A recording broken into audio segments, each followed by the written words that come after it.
Good evening, everybody. So, Jad, can we start? Yes. Yes, okay. So, good evening. We are at the first 2022 Samir Asir Award webinar entitled The Economic Crisis in the Media Sector. As you know, the Samir Kassir Award for Freedom of the Press is the landmark journalism award in the region and one of the most visible signs of the EU's commitment to press freedom. The safety and protection of journalists is a global issue, and the EU is very much involved in promoting it. In the MENA region, journalists are killed during their coverage of conflicts in Yemen, Syria, Iraq, or assassinated for speaking out, such as in Lebanon, like the case of the safety of journalists is also at risk during demonstrations and protests. It happened in Lebanon, Iraq, Algeria, where security forces and non-state actors overpowered journalists and media professionals. This has also been the case everywhere in the world. We will start this session by opening remarks from Alicia Squarchella, the Deputy Head of Cooperation at the EU Delegation to Lebanon. Alicia, we will give you the floor and then we will move to our speakers. We will introduce them and start the discussion for the title of the session on the economic crisis in the media sector. I give you the floor now, Alicia. Thank you, Layal, and good evening to all the audience following the event online. I'm very honored to speak at this webinar under the 17th edition of the Samir Kassir Award.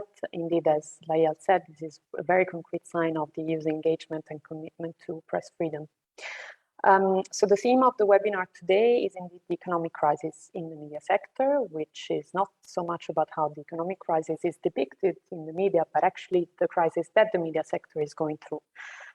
So we all know that in the last decade or so, the widened access to online platforms and the proliferation of media outlets online, open outlets has has increased the supply, but also the demand of information. At the same time, the revenues of the media sector have not been growing in the same way. And of course, this is quite dangerous and poses a concrete risk, because it leaves the door open to financing by sources that can be government, political parties, or other groups, which have, of course, an interest in influencing information or in information serving indeed their own interests, be they economic or political. This is a problem that we see, of course, in the MENA region. Layal has also enumerated some issues that go beyond the influenceability, so to say, of the information. We all know how much government, political parties, businesses, powerful political groups have a grip on media in the MENA region, but not only here, in fact. The COVID pandemic, but also the current Russia's aggression on Ukraine have once again proven how much it is important to access trustworthy and reliable information. The war we see in Ukraine is a very tangible proof of how much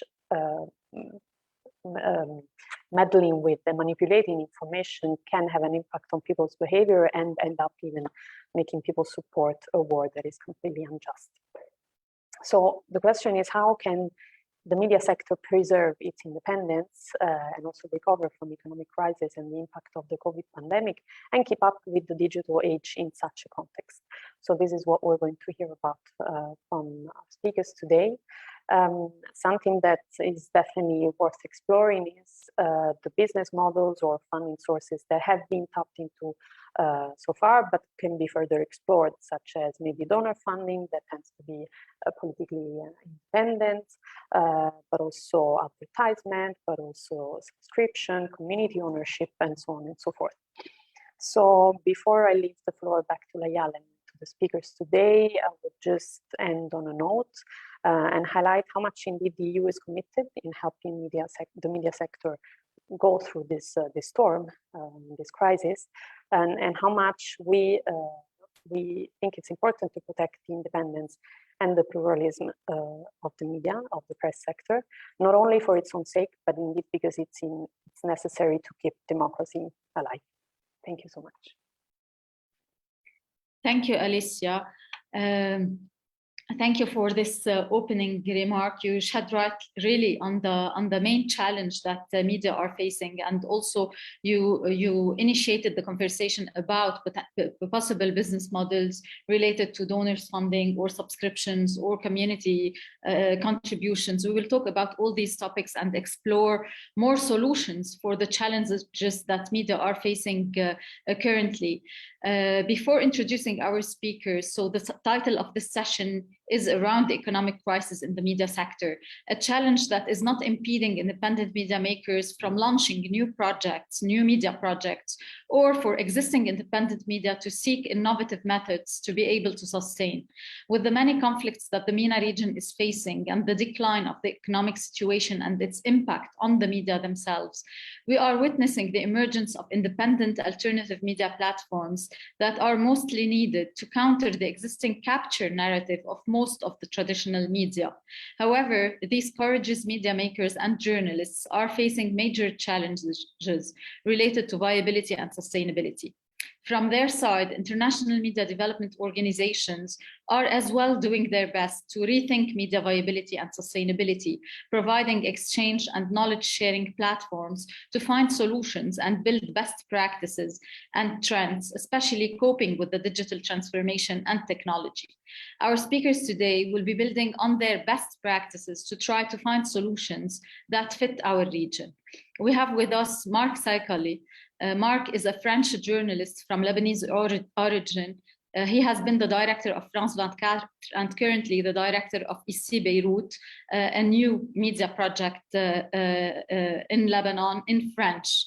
We have as well Faris Sayer, the general manager of Ru'ya TV. Ru'ya is the most followed TV network on social media platforms in Jordan and one of the leading ones in the region. We have Mira Milosevic, the executive director at the Global Forum for Media Development. Mira leads the GFMD's engagement with United Nations, Internet Governance Forum, and other multilateral institutions, as well as GFMD's international efforts advocating for sustainability of journalism and news media. Mira will talk, and usually she talks about the intersection of media, economy, technology, and human rights. We are supposed as well to have Fatima Farag with us. Hopefully she will be able to join the conversation. We are in the event of the Samir Kassir Award for Press Freedom. So I would like to start with a question for all the speakers in the session. So do you think that there could be free media without independent media? I will start asking Mr. Mark Saikali. Wow. Hi, everybody. We speak in English, as I understand. Yes, please. Yes, please. Could it be independent media without... Is there a room for media freedom without media independence? Because in the introduction, we talked about independent media platforms and the challenges of viability that they are facing. So can we talk about media freedom if we did not have independent media independence? Sure, no, we cannot have independent media and freedom for medias in any way. In that case. So I believe that the best experience I had for freedom of media is when you mixed public service media, as it is in France, with a democratic country. You know, this is the best way to have freedom of free media. The best combination is democratic country and public services, because as even my experience in France shows that private media sector, as maybe one of them, or the main French channel, owned by a group of construction, is not free in case of problem with some countries when they have contracts. You know, this is. Do you hear me? Yes. Yes, we can hear you. Even in that case, even French channels owned by private sector, they are not really free in some part. The only free press I know in France, in Italy, maybe in Germany, in Great Britain, is the public service media. Of course, not in Lebanon, because it's not a democratic country, because and the public sector is owned by a corrupted government. So this is not the same case. So yes, exactly. I wanted to build on this, as you are saying. So the public broadcasts in the region, not only in Lebanon, but also everywhere in the MENA region, like there's no public service media. It's all like mouthpieces of governments that are really saying that they are public broadcasters, whereas they are not serving the public. And this is maybe the nuance. This is why I would like just quickly to take another answer. I will get back to you on details, on more details, but let me ask Faris the same question. With the capture of the media currently, do you think we can talk about free media if we did not have independent media? I think it's not. I think there's a question about free media in general, regardless if it's independent or not, because I think the freedom of media, the room of freedom, is almost diminishing. Because if you're independent, you have to depend on something. At least you need some advertising or financing to finance your media. And as Mr. Mark said, if you have some commercial interests regarding some big spenders, for example, or if you have your own economical agendas, then it kind of it has a clear conflict with the message that you're trying to say, because either at a certain point in time you're going to have to sort of change your narrative just so you can please your client who is spending a lot of money in your advertising. But regardless, even if you're independent, today the governments, I feel like it's even harder for independent media to operate, because the governments, whether you like it or not, they find ways to kill your freedom. Whether they scare you with detention, scare you with lawsuits, disapprove a lot of, if you get some donations from abroad, they would find ways to stop it. They can, I find it much harder to be independent and free at the same time, because I would like to believe that we're independent, and it is extremely difficult to operate freely. And we are not operating freely, unfortunately. Yeah, exactly, Faris. I will ask the same question to Mira. In a context that is so harsh, like the context in the Middle East, where it's so challenging to be independent, can we talk about free media? Well, I mean, it's connected. I mean, it's almost like a chicken and egg. You have freedom and freedom expression, and you have basic fundamental freedoms, and then you have independence. That has, as far as rightly says, so many components. It can be independence, financial independence, it can be operational.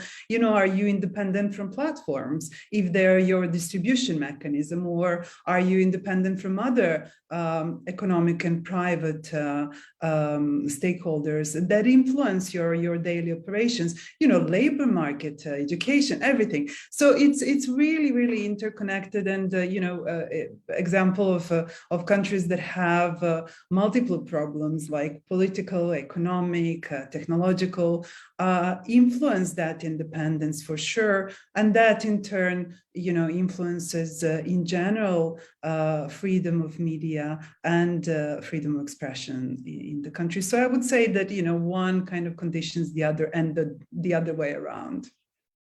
Thank you, Mira. Mark, I will get back to you.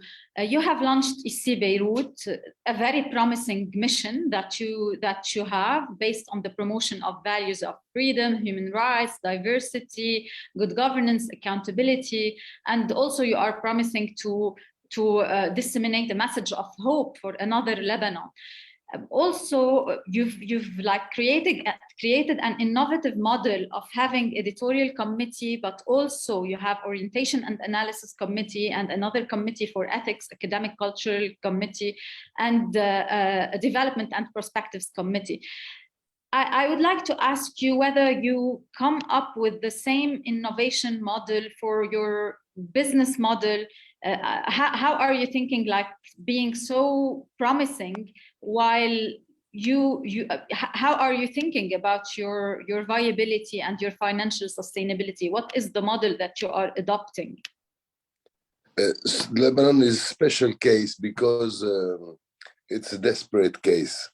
And because I'm sure about the sustainability of the media, because now, especially in French, in Lebanon, everything is collapsing. And globally, the media in Lebanon are not going so well. Even the private or public sectors doesn't matter.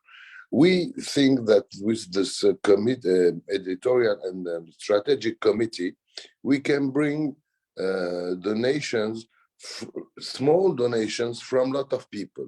And we believe that this model will help us stay free. But in our case, we're not saying that we are, for example, neutral. We don't want to be neutral. We think that we have a kind of mission. Sometimes it's awful for a journalist to talk about a mission, but we're a kind of writing and editing and resistance now in Lebanon. And we are not neutral. We want to be honest, but we have our editorial guidelines. And when you share some editorial guidelines, I mean, for example, we are against the Iranian presence in Lebanon. We are for new election. We are not for a lot of items. But when you have money from many different peoples, it can help to stay free. And globally, I would like to talk about MENA Medias. In MENA Medias, I'm specialist of TV. You have zero good public service. You see, there's no. It's not free, and it's boring. They share this. All of them share the boring side of things. So I know Ru'ya, for example, and Faris. This is the most advancing thing you can do or you can create in the MENA region. You cannot go, I don't believe you can go far. This is the best example I know. Because in Lebanon, you have owners, you have TVs, and voila, that's it. So Mark, if we want to talk about your business model, so you created a niche and you are aiming for people who have the same political opinions or values, if you want to say, to support you through the donations that they will be providing you with. Is this your business model or what you aim for? This is our business model. You might tell me it's not so liberal and so but it's our business model. And when I go and meet people with my business plan, they say to me, enfin, at last, someone who is talking like we think, and oh la la, combien tu veux? How much do you want? And I said, oh, slowly. First, this is the business plan. You know, Lebanon. How much? And first, this is the business plan. Come and visit us, and then we can work together, and because we share the same values. Okay, thank you, Mark. I will go to Faris. Faris, you acknowledge the importance of social media in the TV industry. You are actually using social media to reach new audiences and also to reflect the information needs of these audiences that you see on social media in your TV content. Have you explored the other way, so exploring monetization through social media, and what was your experience? Is this one of the business models that you adopt or not? For sure. I mean, initially we started on social media just because we wanted reach, we wanted to engage, and we wanted to get the feedback from the people. But eventually it became one of the main sources of revenues, whether it is Facebook, Twitter, Snapchat, and hopefully soon Instagram for the region. But it's not sustainable. For sure, it's not sustainable, and for sure it is risky, which is also related to freedom of speech. You know, today with Facebook clearly blocking pages, and what we got hurt on several occasions last year, where we got several strikes and our pages got demonetized because we are pro-Palestinian. So it's not really sustainable. You cannot depend on it unless you have to, unless if you're a content creator that has very specific content that goes in line with Facebook policies. So ultimately, the plan is, social media today is only being used as a tool of how we can bring users to our own platforms. So it's as similar as Google search, so we have a good amount of people coming as a source from Google, and there's the social media outlets. But eventually, the ultimate goal is how we can bring the users to our online platforms.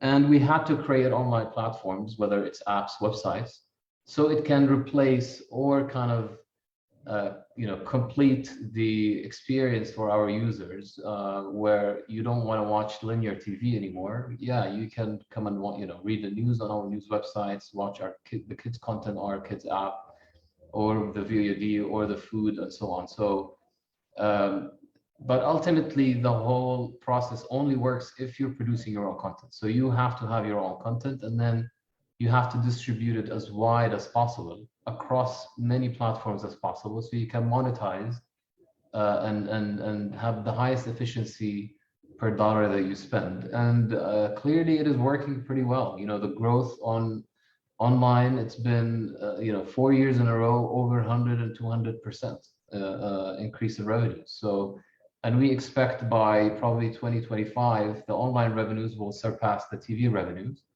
Keeping in mind, our TV revenues are growing. They're not actually decreasing, unlike the rest of broadcasters. It's not apple to apple kind of comparison. We're in a different country, different region, and we thankfully our reach keeps increasing, and advertising on our TV is still efficient. So at the end of the day, we're using social media as a tool to bring users to our platform, so we can make sure that it's sustainable, and then try to monetize differently, whether it's subscription, advertising, or selling products. Thank you, Faris, for sharing your combined model, business model. I will ask Mira. Faris talked about the double standards as well of these social media platforms, of Facebook, for example, when it comes to demonetizing, because they were supporting, let's say, the conflict in supporting Palestine in the Gaza conflict, etc. So how you as GFMD, what is your role in, you provide these exchange platforms?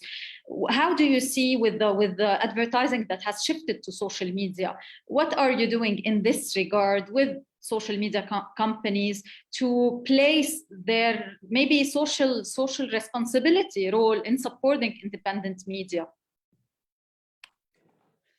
Yeah, it's a very complicated issue and complicated question. And thank you, Faris, for explaining your model, because it seems that for most companies that are managing to survive nowadays, the model is the hybrid model. And so the model that relies on subscriptions, support from audiences. You have, for instance, a very nice model of Mediapart in France. You, of course, have successful companies that combine digital and some other platforms like television revenues as well, where advertising still brings significant revenues. And finally, as we've heard, subsidies from both states or foundations or donors are the third major revenue source for many companies around the world. Now to the advertising market and how the social media platforms have these double standards. And I think Faris has mentioned the fact that you actually cannot sustainably depend on social media platforms to be your permanent distribution model. You are not an equal partner in this relationship as especially a small media company. That's one thing. The other is you're not an equal media partner if you don't have significant audiences in a market that they consider to be a significant market for them. And so, as you know, there are countries where Facebook doesn't even have news pages, where your counts as a credible news source is not protected, and your journalists also don't have a special status as someone who works for a media company. Then you have this third layer, and this is global, where again, as a partner in advertising revenue collection, you are not equal. On the contrary, we know that Facebook and Google actually take around 70% of all digital advertising. What are we doing? It's small steps, but we are hoping that over time we will be able to help, especially those small media companies around the world. So first thing is we are working with teams, both Facebook and, for instance, Twitter, to help small media companies be verified as news providers. So that's one thing, and also to be recognized both on the profit-making side, to be able to monetize, and then on the protection side.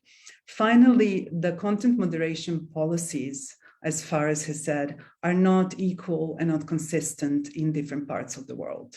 And so something that is allowed in the conflict at the moment, the war and invasion of Ukraine, is not allowed when we are seeing a conversation around Palestine and Middle East. And those are the things that also we are hoping that over time we will be able to kind of have moderation policies that recognize these differences, take them into account, and are fair, especially when it comes to journalism organizations. At the moment, this is not an equal and equitable game, and media and journalism organizations are hugely disadvantaged, both commercially, content-wise, and in other terms as entities. Thank you, Mira. Mark, I would like to go back to you. This media projects that you launched, you are a journalist initially, and usually when we talk about business models, usually journalists say, no, I know about content, I know what I will do with the editorial policies, but I have no idea about business models. But you said at the beginning that you were trying by yourself to find a business model that suits your model or your mission in the platform that you launched. So how did you work on that? I'm not sure I'm the best finance guy in the world. I'm not sure, because as you said, I'm first journalist. But since I'm in the management of TVs and websites and media, so I've learned a lot. And I understand now that if you have no money, you're not free. It's as simple as it is. If you have no money, you're not free. So to stay free, you have to get some money somewhere.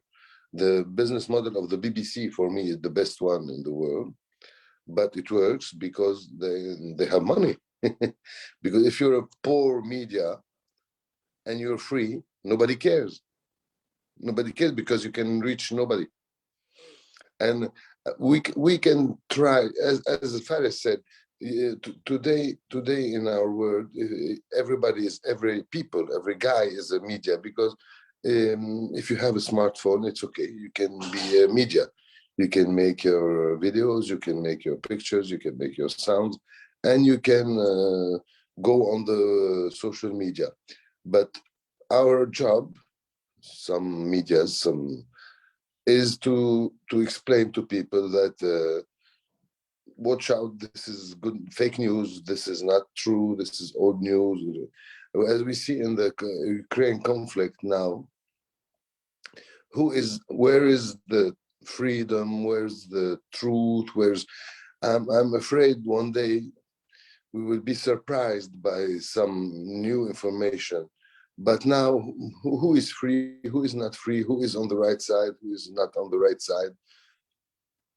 How can we work? And so to get back to the finance aspect, my personal experience shows that if you have a project, new project, good project, as we have, I think, as a global media, mixing social media, websites, pictures, studios, videos, and if you have a good project, you can be supported by a lot of people with a mixed system, as we said earlier, subscriptions and advertising and donations, and so on, so on, so on, so. And there are donors. For example, we had donors. We worked with Skies, for example. They are very open to our project, and they helped us. So this is what I feel. But I'm not sure it's the best part of journalism I like to talk about. I prefer about content. Yeah, this is the case for all journalists. Even in the media faculties, when they teach journalism, they do not talk anything about entrepreneurship or being able to build a business model, although now it's like the new thing that should be taught, to be able to launch their own media startups.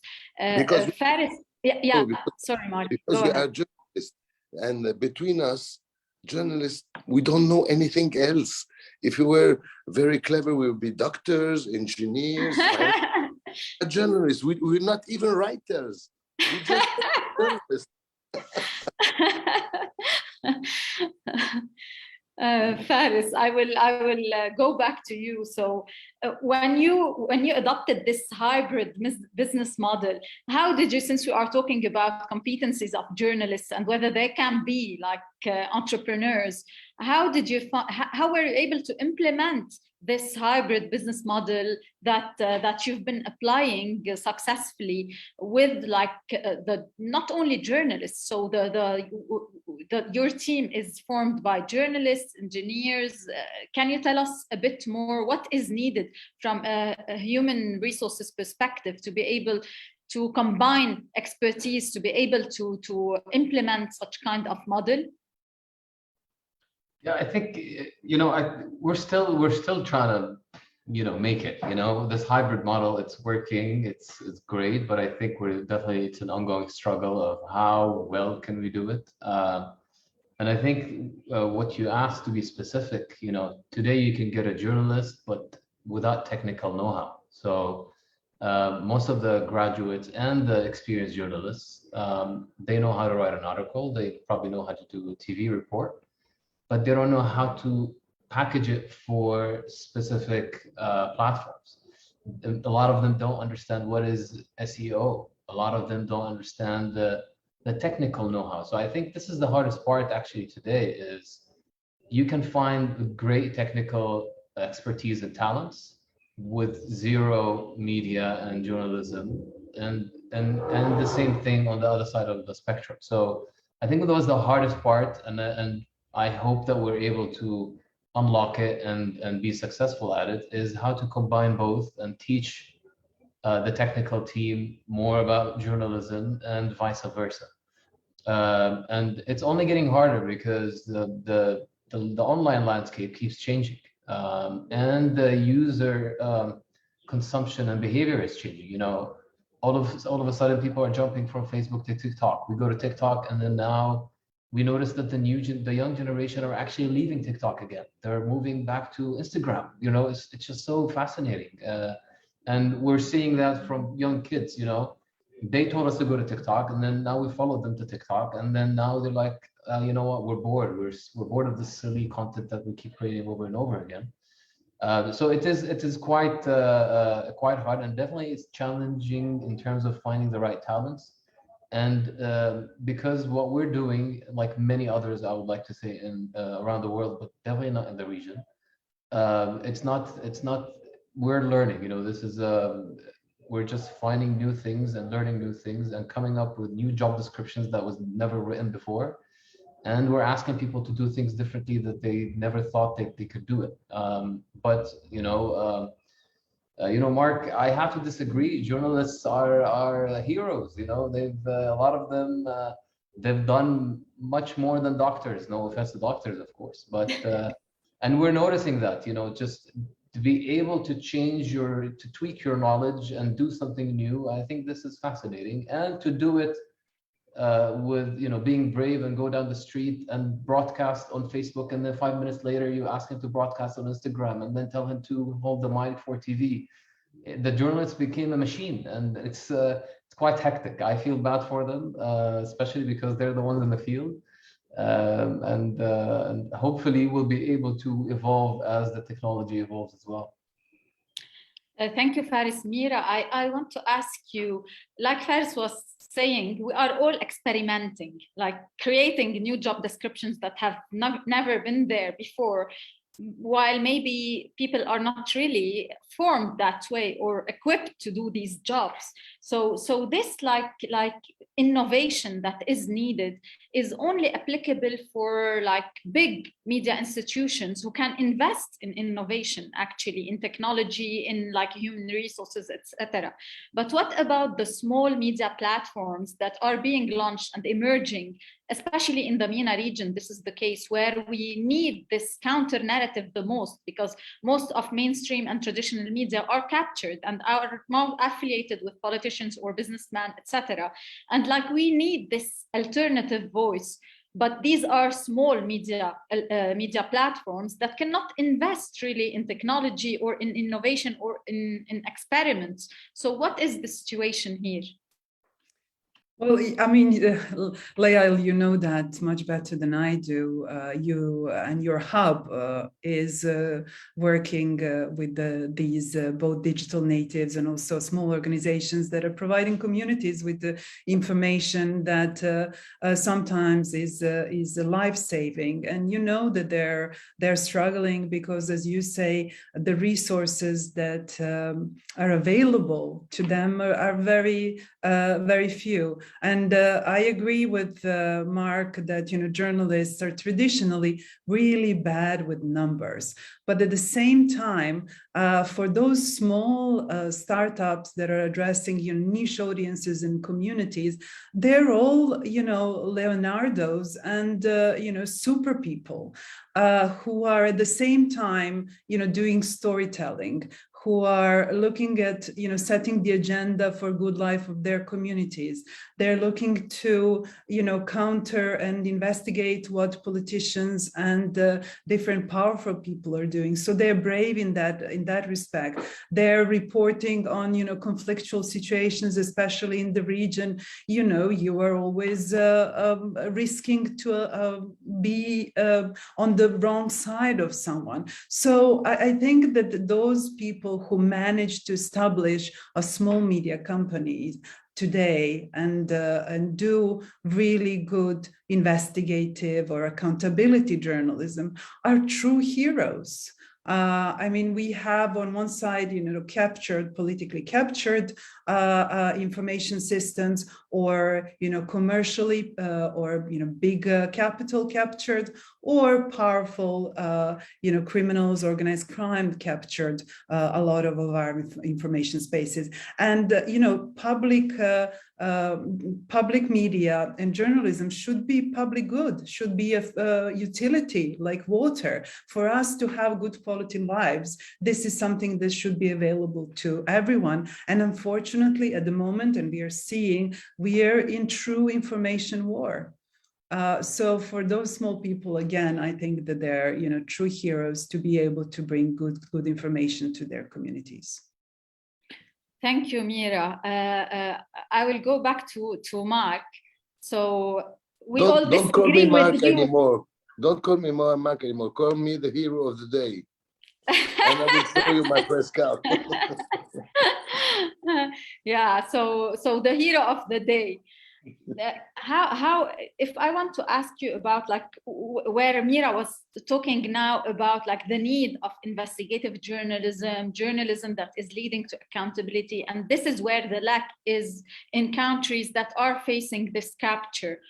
How are you, but we all know that in-depth reporting and investigative journalism need also more resources. So how are you working on filling this gap that exists currently in the media landscape by providing in-depth analysis or reporting, while I don't know if you have not found yet a sustainable business model. So how are you thinking about this? I don't know. I'm not sure if investigation and deep work needs more money or different kind of money or resources. What I know is that investigation needs time and knowledge for journalists, and both costs. Time and knowledge cost money. So in that way, you're right. I believe that investigation is different journalism. Is not just 30 seconds on Instagram or something, or TikTok, or the investigation is a risky work, especially in our region, and it needs money, it needs time and knowledge, so money, sure. And you are thinking to go this way in East Beirut? Yes, we are trying. We have the pretension of doing it. We are launching now some investigation on some nice investigations on the Lebanese model, on the Lebanese situation. But in Lebanon is a different. As good as me, that Lebanon is a special case because it's a MENA country with a lot of problems. But with some liberty staying there for journalists. You cannot hide something in Lebanon. Even the politicians, all of them, they cannot hide something, or, there's always scandals and everybody knows about it. But nobody's doing real investigation. Some of them, sure, but real investigation, yes. Because I still find that we in Lebanon, nobody made a real investigation about what happened in the port, the explosion. A real good investigation saying he is guilty, they are not guilty. Nobody. Maybe it's impossible to do. I don't know. Yeah.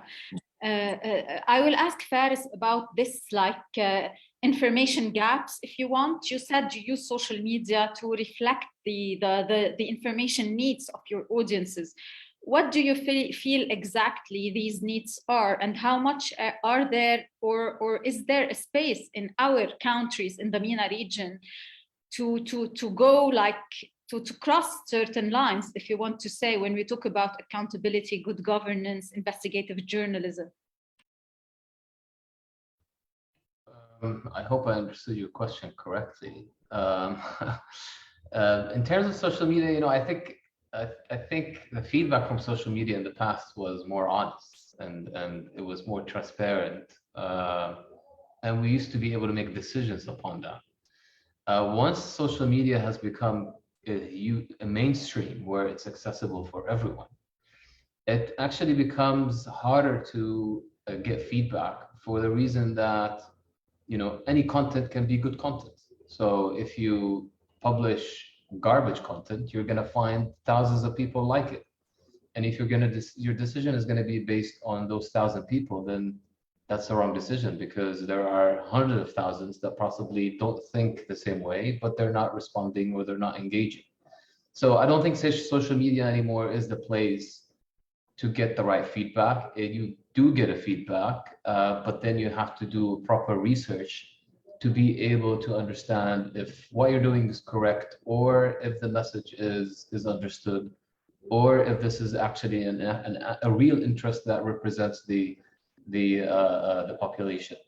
But what I know for a fact that social media is so effective in delivering the message, you know, and we noticed that and the more money and more thoughtful messages you invest in your reporting, the more viral it gets. And that kind of a measurement that kind of give you the feedback if your piece is successful or not. But sometimes it could be the complete opposite. Sometimes because people hate it so much that they talk about it so much that goes viral so much, then it's actually going in the wrong way. And we've seen that happen so many times, whether it's us or whether it is just random creators who eventually end up getting more fame after publishing terrible stuff, which is quite fascinating, which makes you think, you know what we're doing is just useless, you know, trying to do quality content, and then there comes this guy who people hate his content, but because they hate it, he became famous, and then he would find his community, which is quite interesting. So I really hope I got your answered your question. Yes, sure. I want also Mira to build on this. Like when we talk about quality journalism, because when we talk about like the need to support independent media platforms, we're talking about quality journalism. But as Faris was saying, if we want to rely on, let's say, the impressions from social media, maybe it won't be for quality journalism. We would be able to make money from like things that are not of good quality in journalism. So how do we balance this according to the best practices that you've seen in your work? I think it's a false dilemma that we've been tricked into believing by the not only social media companies, but by the digital tech community. I think that what we've seen over the last, especially 3 to 5 years, is that what works for journalism is loyalty and deep engagement and knowing their so-called core audiences. The model of social media is outrage, is short-term, ad hoc, quick engagement. So clicks and first to kind of view 3-second impressions. And for real in-depth journalism, that's not a measure that can show you, what people really need to consume, want to consume, and value. And as we've turned the trend of relying on advertising mostly for funding journalism towards relying on subscriptions and audiences mostly for funding journalism, I think that only that long-term and loyal engagement works. However, of course, social media and digital tech wants us to believe that whatever is trending and is viral is what we should be measuring and looking at because it's good for their business. It's not good for our business. Thank you, Mira. I will go back to the hero of the day. When we talk about viability, so we talk about many dimensions. It's not only the business model or the economic part that we're talking about. We're talking about the whole ecosystem, including the political, if you want, environment that is in the country where the media is operating. So you talked a lot about the public service media, and you talked about the BBC as a model. All these media are supported by states, or there is a certain involvement of states supporting the quality journalism. what is the situation in Lebanon where you operate? How much do you feel this ecosystem supports independent media content? And how is it a limitation as well to your viability as a platform? Yes, you said the word. It's states that support BBC, France Télévisions, RAI, not governments, you know. So this is what creates independence for them. In the specific case of Lebanon, you know, Lebanon, you cannot decide, you cannot know what will happen tomorrow afternoon. Maybe you can make projects for tomorrow morning, but for tomorrow afternoon it's difficult. But historically, we know that in Lebanon, the press was one of the first in the Arab world with Egypt. And usually in Lebanon, the press is kind of free and it's kind of independent. What makes me sad now is the collapse of many newspapers and many magazines because of economic problems. But I think that one day the global economic problems and the economic crisis of Lebanon will be solved in a way or another, because it's just economic problems. It's not that people it's the business model relying on political money. Because yes, they rely only on political money. They did not want to think further about other business models. But now you have everything is collapsing in Lebanon, not only the press. People are leaving, everybody is leaving the country because you have nothing in this country. You have no electricity, no water, no gas, no nothing, no petrol, no state, no rules, no laws, no. You know, this is the problem, but I think it's punctual. It's just now. But if you tell me in 10 years, will you still have a free press in Lebanon? I'm sure yes, because this is the Lebanese soul. You know, when you talk to each one of the Lebanese people, you have 4.5 million in Lebanon. Each one of them is a specialist in politics, in economy, environment, and everything. So people like this need a free press and a diverse press. I'm sure it will be great in some years, and I'm sure that you will hear about ICI Beirut for a long time, because we're planning to make it in English. We need just some money, and then in Spanish, and then it will be a big hub. Free, independent, inshallah.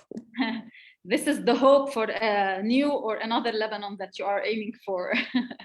Faris, I will ask you the same question. So when we talk about the other dimensions of viability, other than the economic aspect, so like the whole ecosystem related to the restrictive laws, to the lack of support of the state, the lack of maybe even at the universities, the media studies, they are not forming journalists that could cope with the current media trends, etc. So the whole dimensions, how are you coping with the other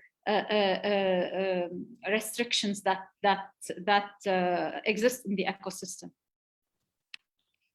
I guess it's an ongoing battle. The only problem is that I feel like it's getting worse. This is the issue.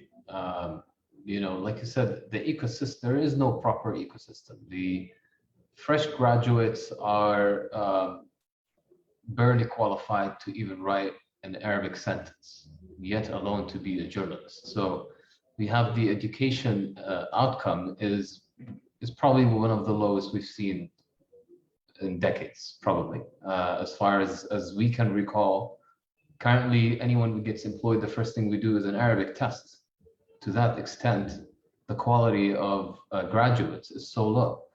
And then you have the regulations, which is only making it harder for new entries for media, which makes media route to social media because it's still not under a regulation that can be regulated by the government. And then comes the politics that you have to play with the state and the government, which changes along the way. And it depends how good you are in your PR and trying to meddle in your way of doing things, which again, sometimes you would think doing it the right way, but you are actually in a minefield where you could do anything that you think is not wrong that will end you up in jail. And this is the case that's been happening over and over again, and it's not changing. And it's happening bluntly, which is quite surprising. And they're not ashamed of it to detain journalists, to keep journalists in the dark, which is an ongoing issue in whether it's Jordan in specific or the region. So the ecosystem is not healthy. For that reason, you don't see any new media in Jordan coming in. So you end up seeing just independent content creators who are actually either going to become completely against the state and eventually end up leaving the country, or they end up routing to content that doesn't really matter, that doesn't make much of a difference in the world. So it's not really a healthy situation that will nurture or help content creators or media to grow. Exactly. Moving to you, Mira, if you want to talk about solutions. So in this ecosystem that Faris described, where like criticism of public figures, which is the core of journalism work, is like not allowed, and like with all these challenges, what could be, and with the lack of support of the state, we cannot talk about any support of the states, because like this narrative is considered as against them because they do not want another narrative.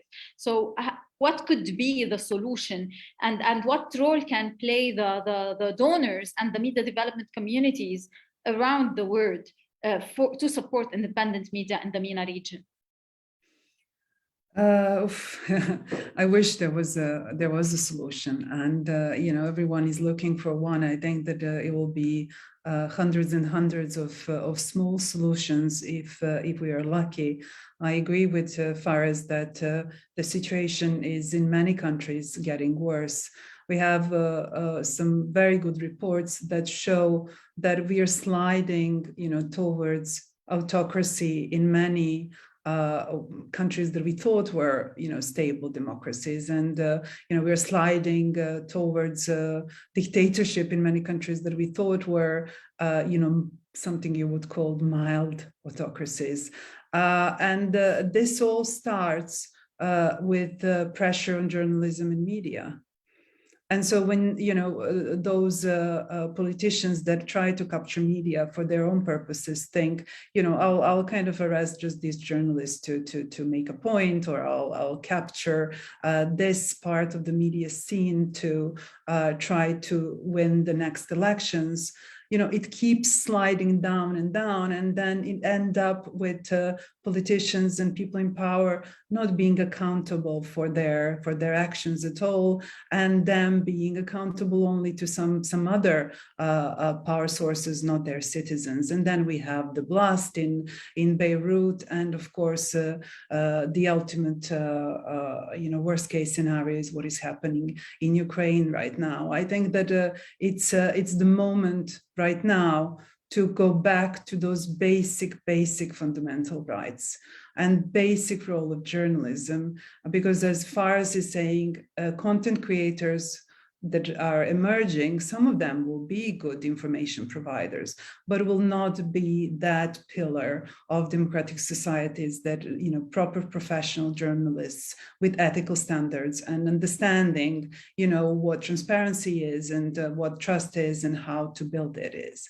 So the solutions, what we are doing as Global Forum for Media Development, is working with donors and funders and international organizations to fund journalists and media around the world with very little strings attached, and support little of good quality journalism that is left around the world, and support those voices that really keep freedom of expression alive. And so this is, there are a lot of things that we are trying to do at the same time. At the moment, we are, for instance, working with different organizations in Lebanon to coordinate who's doing what, so at least not to waste little resources that's available. And we are playing a similar role at the moment around Ukraine, of course, trying to convince social media companies that journalists and media organizations are really, really important to be recognized, amplified, and supported in this struggle. Thank you, Mira. Back to you, Mark. What is the solution, in your opinion, to increase the opportunities of viability for independent media platforms in the MENA and in Lebanon, practically, where you work? Wow, in MENA is different. It's different than Lebanon, because during the Arab Springs, the so-called Arab Springs, we were hoping that new media will come from this and will be independent and free. And we saw that the democracy is not there really, and it's more chaos than democracy. So in some countries, you have now hundreds of media, but they are not independent, they are not free, they are not sustainable. It means nothing. What is the solution? The solution is to help journalists directly, not to help institutions, to help journalists and to protect them, first of all. When I was the director of France 24, I was planning to come to Beirut with Skies and to make some training sessions how to stay alive for journalists. And I hope we will go with this project with Skies and others if they like, because journalists are, Arab journalists are often dying in silence. You know, if you're Arab, you can die silently. If you're Lebanese, more and more.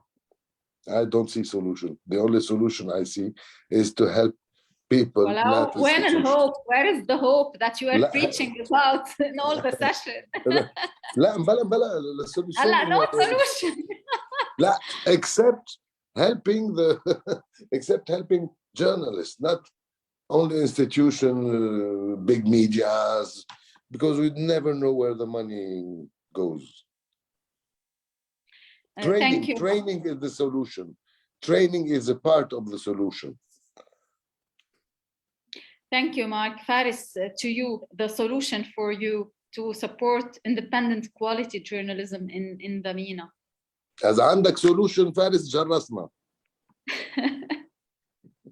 That's a very hard question, because I think it is, I don't want to be pessimistic, of course, but there is no one solution. I guess independent media has a long list of problems that you need to dissect each, whether it has to do with the regulation, it has to do with the government, it has to do with the ecosystem, which we talked about.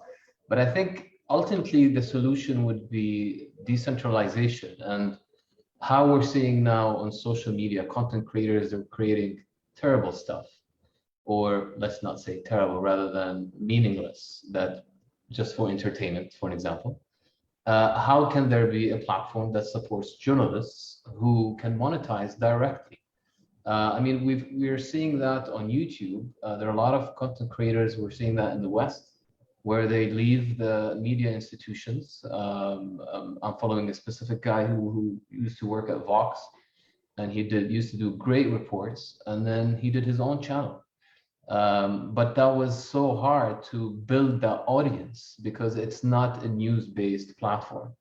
So imagine if you can just create an independent media platform that can give journalists their voice according to set rules and standards, where they can monetize directly without the need of being part of a media institution. I think that would be fascinating, and then will make the media production and content much cheaper, since you don't need a website, or you don't need a media organization that can add more costs to your production. So obviously I don't have a solution, but I think we need to evolve into something else and give the journalist more power to deliver his message and monetize his content directly. Thank you, Faris. I think we exceeded the time of the session. It was supposed to end at 6, so we're 8 minutes late. So I want to thank you for all your contributions. I think we highlighted the challenges. We cannot talk about the Middle East if we did not talk about the problems. So we couldn't make it all about the solutions, but at the end, like, we were able to highlight some solutions. Thank you, Mira, Faris, and Mark, for talking about the necessity to support quality journalism and what the work that GFMD is doing to providing this incredible work on how to share best practices on things related to media viability is a great example on how we can learn from each others. And what you shared today, Faris and Mark, about your business models and the solutions you are seeing, and how we should look at the whole ecosystem when we talk about media viability, including manpower, how to create new people that would be able to be these entrepreneurs, journalists that can be supported individually, like Mark was saying, or through this platform that you talked about, Faris, so that they could monetize directly the content that they are creating. So I want to thank you for your contributions, and thank you, Skies, for organizing this, and for the audience who are watching the session mainstreamed on Facebook. And thank you, everyone. Good night. Good evening. Thank you. Thank you. Thank you. Bye. Thank you. Bye. Bye. Bye. Merci beaucoup.